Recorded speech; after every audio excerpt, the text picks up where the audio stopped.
Mr. President-elect and Madam Vice President-elect.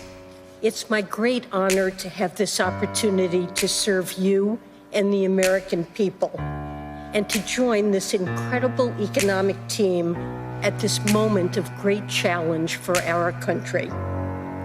Mr. President-elect, when you reflect on what your father taught you about how a job is much more than a paycheck, I hear my own father, who raised our family in working-class Brooklyn. When he graduated from medical school during the Great Depression, he looked for a home and a place to hang his shingle near the Brooklyn docks. Back then, Bush Terminal on the Upper New York Bay was a thriving hub for manufacturing and transportation, and for the union workers whose livelihoods depended on them. Knowing they didn't have cars, my father found a home near a bus line. He started his family practice in the basement while we lived on the floors above. At the end of the day, he would talk to me, my brother, and my mom about what work meant to his patients, our friends and neighbors, especially if they lost a job, the financial problems, the family problems, the health problems, the loss of dignity and self-worth.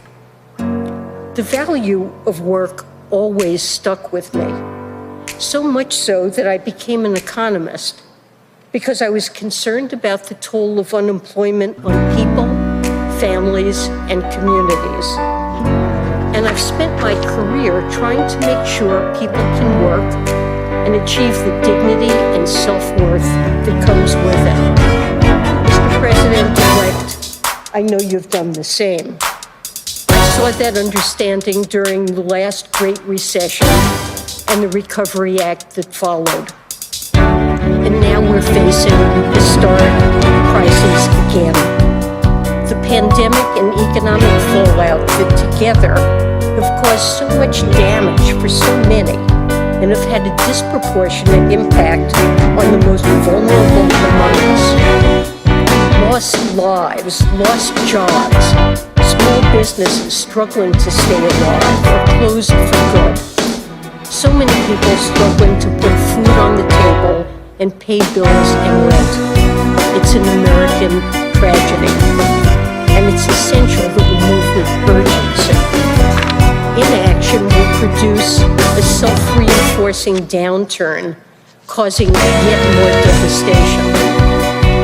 And we risk missing the obligation to address deeper structural problems: inequality, stagnant wages, especially for workers who lack a college education, communities that have seen industry disappear with no good jobs replacing lost ones, racial disparities in pay, job opportunities, housing, food security, and small business lending that deny wealth building to communities of color, gender disparities that keep women out of the workforce and keep our economy from running at full force.